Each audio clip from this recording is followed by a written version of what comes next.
চুয়াডাঙ্গায় চলছে তীব্র তাপদাহ। এই জেলাটি এখন বাংলাদেশের সবচেয়ে উত্তপ্ত স্থানের মধ্যে একটি। তাপমাত্রা ছাড়িয়েছে 42 ডিগ্রি সেলসিয়াস। বেলা বাড়ার সঙ্গে সঙ্গে ফাঁকা হয়ে যাচ্ছে রাস্তাঘাট। প্রচণ্ড রোদ আর উত্তাপের মুখে মানুষ ঠান্ডা পানির খোঁজে ছুটাছুটি করছে।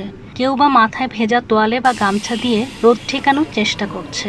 এই ইটবালি কাজ করি আমরা, দিন আনি দিন খাই, তাও যেন মনে হচ্ছে যে সহ্যর বাইরে, ধৈর্য নিচ্ছে না, এত তাপমাত্রা পড়ছে, মাথার ঘেন টকবক করছে খালি মাথায় যখন কাজ করছি। চুয়াডাঙ্গায় তাপমাত্রা খুব রোদ পড়ছে।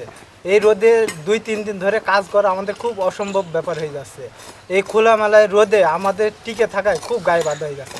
তারপরেও আমরা কাজ করছি, যেতেছে আমরা গরিব মানুষ, দিন মজুরি, দিন এনে দিন খাই। প্রচণ্ড গরমে বিদ্যুৎ থাকলেও শীতলতা নেই, ঘরে ঘরে ভোগান্তি আর ক্লান্তি।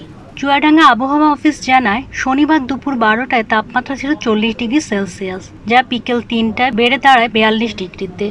আবহাওয়া অফিসের ইনচার্জ জামিনুর রহমান বলেন, আজ বিকেল 3টায় চুয়াডাঙ্গায় সর্বোচ্চ তাপমাত্রা রেকর্ড করা হয়েছে 42 ডিগ্রি সেলসিয়াস। আবহাওয়ার পূর্বাভাসে বৃষ্টির কোনো ইঙ্গিত নেই।